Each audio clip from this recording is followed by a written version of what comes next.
Start. George Wald once said, "Nuclear power offers us nothing but a balance of terror. And a balance of terror is still a terror."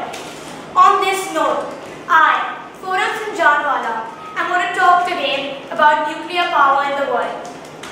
Every single atom in the universe carries an unimaginably powerful battery within its heart, called the nucleus. This form of energy, often called type 1 fuel, is hundreds of thousands, if not millions, of times more powerful than the conventional type 1 fuels, which are basically dead plants and animals existing in the form of coal, petroleum, natural gas, and other forms of fossil fuel. Nuclear power is the use of nuclear reactions that release nuclear energy to generate heat, which is more frequently used to produce electricity in nuclear power plants. Nuclear power is a source of energy that has many benefits. It is less expensive because it is based on uranium. With a little amount of uranium, a great amount of energy can be produced. It is a reliable source to count on as a significant amount in the Earth's crust.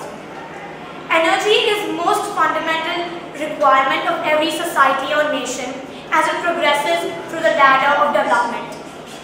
Of course, once it reaches a relative degree of development, the energy demand becomes more stable.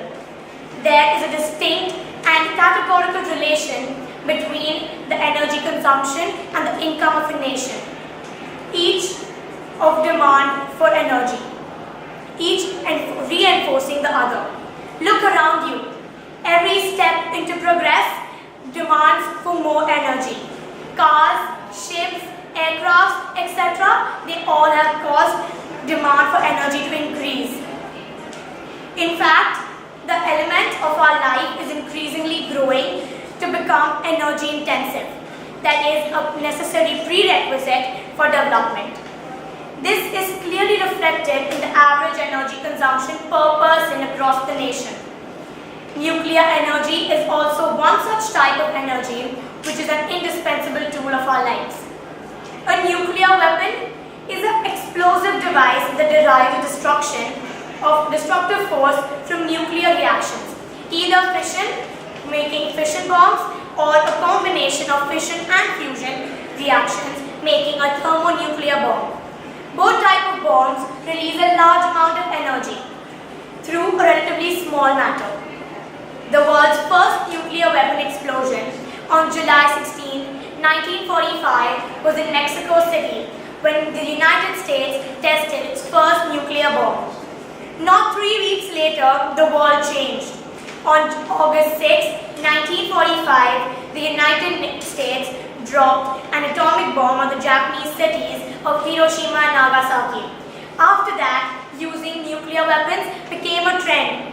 Every country began developing and increasing their nuclear power. It posed as a threat to every smaller nation that did not have the commodity to increase theirs. Every major power used their stock of nuclear power to threaten the others and in turn develop their own country. Nuclear power became synonymous to national prestige of a country, and they kept increasing it to surpass the rest. We have come a long way in terms of technology, and our quest for more and more is never ending. At the drop of a hat, every country wants to use its nuclear power in spite of knowing its mass destruction.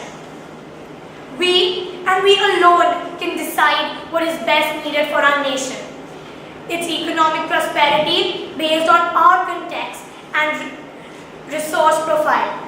India is blessed with the rare and very important nuclear fuel of the future, thorium. We cannot afford to lose the opportunity to emerge as an energy capital of the world, which, coupled with the largest youth power, will be the answer to emerge as a leading economy of the world. Nuclear power can be very useful for protection and self-defense, but causes a lot of harm, not only to humans, but also to plants, sand, and animals. Its adverse effects are known over the generations. The effect can be divided into 4 categories: instantaneous, near immediate, short term and long term. The heart of the nuclear explosion reaches a temperature of several million degrees centigrade.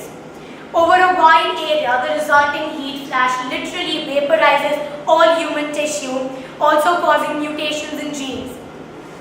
Knowing its pros and cons, it is our call whether we want this destructive but useful nuclear power. Nuclear power and weapons are indubitably useful and a very good way of self-defense. But this does not curb its extent of damage in any way. Thank you.